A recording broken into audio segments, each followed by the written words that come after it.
తిరుపతి తాతయ్యగుంట గంగమ్మ జాతర అంగరంగ వైభవంగా జరుగుతుంది. 4వ రోజు ఉదయం అమ్మవారికి ఏకవీర సేవా ఫౌండేషన్ వ్యవస్థాపకులు ప్రతాప్ స్వామీజీ, రాయలసీమ రంగస్థలం చైర్మన్ గుండాల గోపీనాథ్ రెడ్డి, మోహన్ రామ్ రెడ్డి దంపతులు ఆధ్వర్యంలో సారె సమర్పించారు. అంతకు మునుపు స్థానిక నేరళ్లమ్మ తల్లి ఆలయం వద్ద నుంచి కళాకారులు వివిధ రకాల వేషాలతో డప్పుల మోతలతో నృత్యాలు చేసుకుంటూ గంగమ్మ ఆలయం వద్దకు చేరుకుని అమ్మవారికి సారె సమర్పించి అమ్మవారిని దర్శించుకుని మొక్కలు చెల్లించుకున్నారు. ఈ సందర్భంగా ఏకవీర సేవా ఫౌండేషన్ వ్యవస్థాపకులు ప్రతాప్ స్వామి, రాయలసీమ రంగస్థలం చైర్మన్ గుండాల గోపీనాథ్ రెడ్డిలు మాట్లాడుతూ తిరుపతి గ్రామ దేవత గంగమ్మ తల్లి ఆశీస్సులు ప్రతి ఒక్కరిపై మెండుగా ఉండాలని ఆకాంక్షిస్తూ ప్రతి ఏడాది అమ్మవారికి సారె సమర్పించడం ఆనవాయితీగా వస్తుందని తెలియజేశారు.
ఓం గంగమ్మ తల్లి.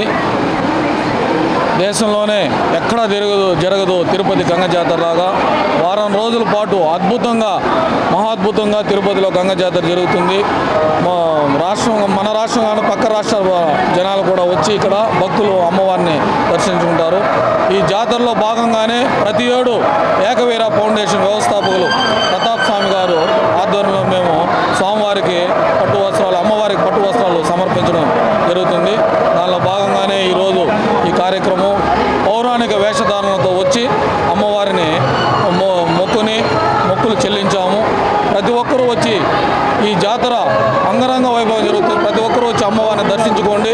17వ తేదీ జాతర లక్షలాది మంది వచ్చి అమ్మవారిని దర్శించుకుంటారు. అమ్మవారి కృపతో మనం అందరూ సుఖ సంతోషాలతో జీవించాలని కోరుకుంటూ జై గంగమ్మ తల్లి. ఓం శ్రీ మాత్రే నమః.